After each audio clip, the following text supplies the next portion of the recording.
સુરતથી સમાચાર। સુરતના સચિન વિસ્તારમાં પત્રકારના નામે ગુનો આચરનારા અશ્વિન પાંડેને કાયદાનું ભાન પોલીસે કરાવ્યું। અશ્વિન પાંડે પર શરીર સંબંધી મારામારી, હત્યાના પ્રયાસ અને ખંડણી સહિતના ગુના નોંધાયા છે।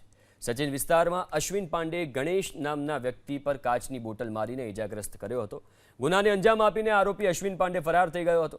સચિન પોલીસે પણ બાતમીના આધારે આરોપીની ધરપકડ કરીને જાહેરમાં વરઘોડો કાઢીને કાયદાનો પાઠ ભણાવ્યો છે।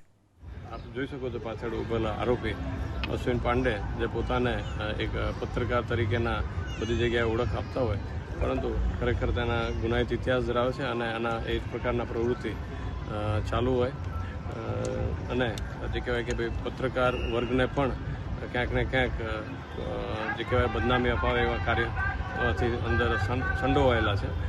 સતત સચિન પોલીસ સ્ટેશન એના વોચમાં હતા અને ત્યારથી એના વિસ્તારમાં આવવાનું બંધ થઈ ગયું હતું અને જ્યારે પણ કોઈ મેસેજ મળતો હોય કે એના અહીંયા વિસ્તારમાં ક્યાંય જોવામાં આવ્યા છે તો પોલીસ તરત એક્ટિવ થઈ એના ઉપર પ્રયત્ન કરતી પકડવા, પણ હાલમાં ગઈકાલે ડીસીબી સુરત સિટીના ટીમ દ્વારા આરોપીને પકડી સોંપવામાં આવેલા છે।